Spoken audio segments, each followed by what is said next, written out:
سجدوں میں نماز کا ہوش ہم رکھتے نہیں، بدقسمت ہیں ہم جو نماز کا شوق رکھتے نہیں۔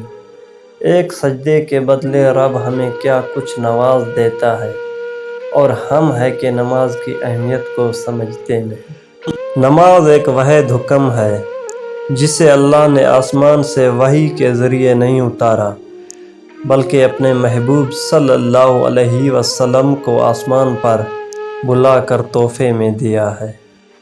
رب نے ماں کو یہ عظمت کمال دی، اس کی دعا پہ آئی مصیبت بھی ٹال دی۔ قرآن میں ماں کے پیار کی اس نے مثال دی، جنت اٹھا کے ماں کے قدموں میں ڈال دی۔ تجھے دل سے جدا کبھی ہونے نہیں دیں گے، تجھے نیند بھی آئے تو سونے نہیں دیں گے۔ تم سے ہمیں اتنا پیار ہے کہ ہم مر بھی گئے تو تجھے رونے نہیں دیں گے۔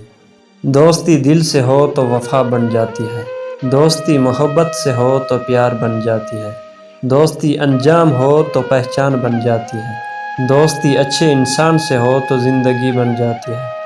منزل سے آگے بڑھ کر منزل تلاش کر، مل جائے تجھے دریا تو سمندر تلاش کر۔ ہر شیشہ ٹوٹ جاتا ہے پتھر کی چوٹ سے، پتھر ہی ٹوٹ جائے وہ شیشہ تلاش کر۔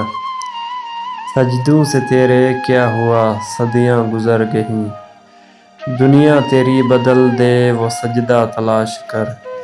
مٹ جائے گا گناہوں کا تصور ہی جہاں سے، اگر ہو جائے یقین کہ اللہ دیکھ رہا ہے۔ یہ مسجد بھی زبردست انصاف کی جگہ ہے اقبال، یہاں غریب اور امیر دونوں ایک ساتھ بھیک مانگتے ہیں۔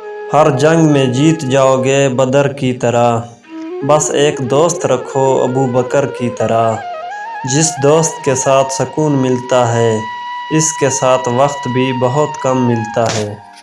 پوچھا گیا اگر کوئی اپنا بھول جائے تو کیا کیا جائے؟